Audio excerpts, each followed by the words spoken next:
ಮಾಡ್ಲಿಕ್ಕೆ we are using this particular application ಅಂತ ಹೇಳಬೇಕು. ಹೇಳಿ ನೆಕ್ಸ್ಟ್ ಪ್ರಾಜೆಕ್ಟ್ ಎಕ್ಸಿಕ್ಯೂಟ್ ಮಾಡ್ಬೇಕಂದ್ರೆ first you have to run your XAMPP server.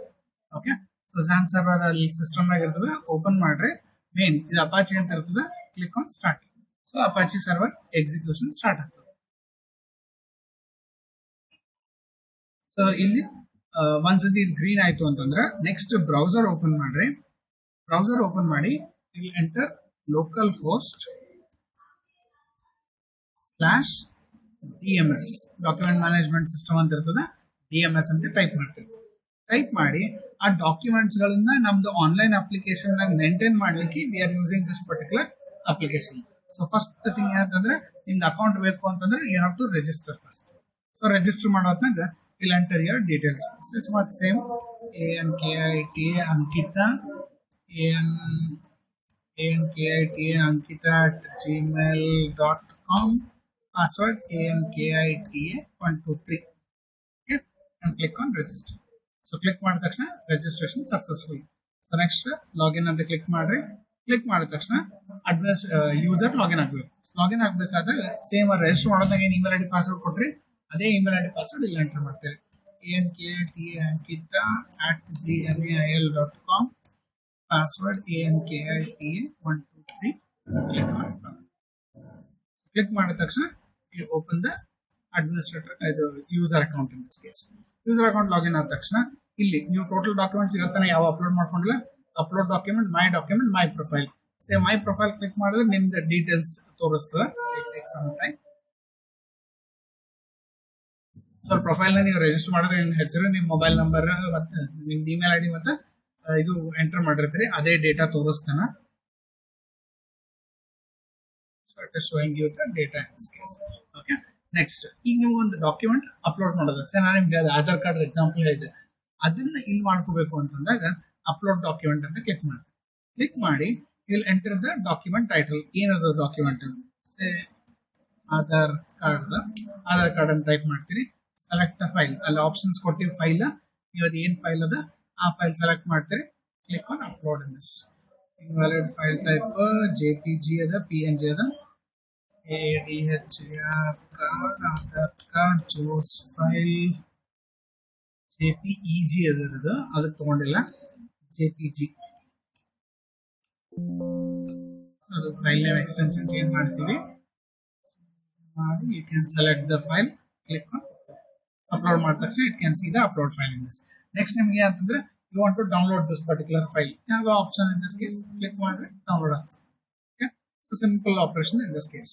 Next my documents ಅಂತ click ಮಾಡಿದ್ರೆ ನೀವು ಇಲ್ಲಿ ಅಪ್ಲೋಡ್ನಾಗ ಏನೇನು ಡಾಕ್ಯುಮೆಂಟ್ ಹಾಕಿರ್ತೀರಿ ಅವು ಅಷ್ಟು ನಿಮ್ಗೆ ಏನಂತಂದ್ರೆ ಇಲ್ಲಿ get it in my document. Next my profile already ನೋಡಿದ್ವಿ. ಡ್ಯಾಶ್ ಬೋರ್ಡ್ನಾಗ ಅವಾಗೆಲ್ಲ 00 ತೋರಿಸಿರ್ತದೆ.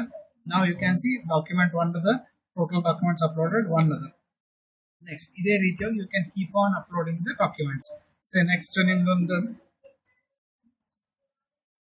ಡ್ರೈವಿಂಗ್ ಲೈಸೆನ್ಸ್ ಅದ, ಚೂಸ್ ಫೈಲ್, PDF ಫೈಲ್ಸ್ ಹಾಕ್ರಿ ಅಂತ ಹೇಳ್ಯಾರ. So you can select some PDF file ಅಥವಾ ವರ್ಡ್ ಫೈಲ್ನು ಎಕ್ಸೆಪ್ಟ್ ಮಾಡ್ಕೋತಾನ. So you can select the word file and click on upload. So upload ಆಯ್ತು.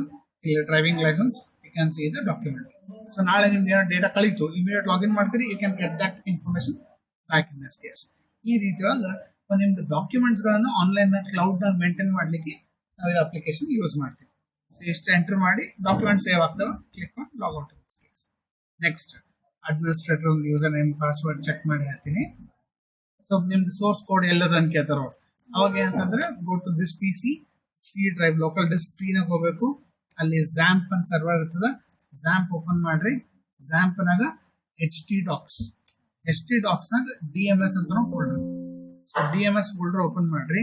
ಈ DMS ಫೋಲ್ಡರ್ ನಾಗ you have all the login page ಅವೆಲ್ಲ ಕೋಡ್ ಇರ್ತವೆ. Example ಈಗ ನೀವು ಇಲ್ಲಿ ರನ್ ಮಾಡಿದಾಗ ಮ್ಯಾಲ್ ಪೇಜ್ login.php ಅಂತದ, ಇದ್ರದ್ದು ಕೋಡ್ ಇಲ್ಲಿ ಇರ್ತದೆ login.php. ಈಗ ಅವ್ರು ಏನ್ ಮಾಡ್ತಾರೆ, ಡಾಕ್ಯುಮೆಂಟ್ ಮ್ಯಾನೇಜ್ಮೆಂಟ್ ಸಿಸ್ಟಮ್ ಇಲ್ಲಿ ಡಾಟ್ ಬೇಕು ಅಂತ ಹೇಳ್ತಾರೆ. ಅವಾಗ ನೀವೇನ್ ಮಾಡಬೇಕು, ಇದು ಫೈಲ್ ಓಪನ್ ಮಾಡ್ತೀರಾ, ಆ ಪೇಜ್ ನೇಮ್ ಏನದ ಅಲ್ಲಿ ನೋಡ್ಬೇಕು. ನೋಡ್ಕೊಂಡು ಇಲ್ಲಿ ಬರ್ತೀರಿ, ಆ ಡಾಕ್ಯುಮೆಂಟ್ ಮ್ಯಾನೇಜ್ಮೆಂಟ್ ಸಿಸ್ಟಮ್ ಅಂತ ಎಲ್ಲದ ಚೆಕ್ ಮಾಡಿ. It is here. ಸೊ ಅದು document management system dot save ಮಾಡ್ರಿ. ಸೇವ್ ಮಾಡಿದ ತಕ್ಷಣ ಇಲ್ಲಿ ರಿಫ್ರೆಶ್ ಅಂತ ಕ್ಲಿಕ್ ಮಾಡಿ DMS ಮ್ಯಾಲ ಹೋಗಿದೆ ಇಲ್ಲಿ ಬಂದದ್ದು. ಸೊ ಕೆಳಗೆ ಹಾಕೊಂಡು ಮತ್ತೆ ಕೆಳಗೆ ಒಂದು ದೊಡ್ಡ ಅದು ಟೈಟಲ್ ಟ್ಯಾಗ್ನಾಗ ಚೇಂಜ್ ಆಗಿರ್ತದೆ. ಇವೆಲ್ಲ CSS ಅವೆಲ್ಲ ಯೂಸ್ ಮಾಡಿರ್ತೀವಿ. So document management system dot save ಮಾಡ್ರಿ ಅಂಡ್ ರಿಫ್ರೆಶ್. ಸೊ ಯಾವುದೇ ಪೇಜ್ನ ಚೇಂಜ್ ಮಾಡ್ರಿ ಅಂತಂದ್ರೆ ಕ್ಲಿಕ್ ಮಾಡ್ರಿ, ಇಲ್ಲಿ ಮ್ಯಾಲೆ ಪೇಜ್ ನೇಮ್ ನೋಡ್ಬೇಕು, ಇಲ್ಲ ಆ ಪೇಜ್ ನೇಮಿಗೆ ಬರ್ಬೇಕು. ಓಕೆ, ಈಗ ನಂಗೆ ಅಡ್ಮಿನಿಸ್ಟ್ರೇಟರ್ ಲಾಗಿನ್ ಆಗ್ಬೇಕು. ಅಡ್ಮಿನಿಸ್ಟ್ರೇಟರ್ ಲಾಗಿನ್ ಆಗ್ಬೇಕಾದಾಗ ಅದ್ರದ್ದೊಂದು user name password already create ಮಾಡಿ ಇಟ್ಟಿರ್ತೀವಿ. ದಟ್ ಈಸ್ ಯೂಸರ್ ನೇಮ್ ಬಂದು admin@gmail.com, ಪಾಸ್ವರ್ಡ್ ಬಂದು admin123. Okay, click login. So click ಮಾಡಿದ ತಕ್ಷಣ ಅಡ್ಮಿನಿಸ್ಟ್ರೇಟರ್ ಅಂತಂದ್ರೆ ಎಷ್ಟು ಮಂದಿ ಯೂಸರ್ಸ್ ರಿಜಿಸ್ಟರ್ಡ್ ಯೂಸರ್ ಇದಾರೆ ಅವನಿಗೆ ಗೊತ್ತಾಗ್ತದ, ಡಿಪಾರ್ಟ್ಮೆಂಟ್ಸ್ ಎಷ್ಟವ, ಡಾಕ್ಯುಮೆಂಟ್ಸ್ ಎಷ್ಟು ಅಪ್ಲೋಡ್ ಆಗ್ಯಾವ, ಇವತ್ತು ಎಷ್ಟು ಅಪ್ಲೋಡ್ ಆಗ್ಯಾವ, ಆ ಇನ್ಫಾರ್ಮೇಶನ್ ನೋಡ್ಕೋಬಹುದು. Plus he has option to manage users. So manage user ಅಂದ್ರೆ ಎಷ್ಟು ಮಂದಿ ರಿಜಿಸ್ಟರ್ಡ್ ಯೂಸರ್ ಇದಾರೆ ಅವ್ರದ್ದು ಇನ್ಫಾರ್ಮೇಶನ್ ನೋಡಬಹುದು. he can edit, he can delete. ಯಾರನ್ನ ಸುಮ್ಮನೆ ಅಕೌಂಟ್ ಕ್ರಿಯೇಟ್ ಮಾಡಿ ಯಾವ ಬ್ಯಾಚ್ ಫೈಲ್ಸ್ ಅಂತ ಇರ್ತಾವ, ವೈರಸ್ ಹಾಕ್ಲಿಕ್ಕೆ ಅಂತ ಏನಾರ ಮಾಡಿದ್ರು ಅಂತ cases he can delete those particular files in this case. Next, manager ಆಯ್ತು. upload document. Even administrator can upload the document on behalf of another user. So example, Sachin ಅಂತ ಅವನಿಗೆ ಲಾಗಿನ್ ಮಾಡ್ಲಿಕ್ಕೆ ಬರಲ್ಲ, ಬಟ್ ಒಂದು ಡಾಕ್ಯುಮೆಂಟ್ಸ್ ಬೇಕು ಅವನಿಗೆ. ಸೊ ಅವಾಗ administrator can provide that option in this. ಅವನಿಗೆ ಏನ್ ಮಾಡ್ತಾನೆ, say learning license and click on choose. He can upload the document on their behalf. ಅವ್ರ ಬದಲು ಇವ ಏನಂತಂದ್ರೆ ಆ ಡಾಕ್ಯುಮೆಂಟ್ಗೆ ಅಪ್ಲೋಡ್ ಮಾಡ್ಬೋದು. ಸೊ ಕ್ಲಿಕ್ ಮಾಡಿ ಅಪ್ಲೋಡ್. ಅದು ಅಪ್ಲೋಡ್ ಮಾಡಿದ್ರೆ ಅದು ಆ ಪರ್ಟಿಕ್ಯುಲರ್ ಸಿಸ್ಟಮ್ ಹೋಗ್ತದ. ಚೆಕ್ ಮಾಡಿ ಹೇಳ್ತೀನಿ. ಈಗ ಆಕ್ಚುಲಿ ಕೊಡೋದು ಬೇಡ, ನೋಡೋಣ.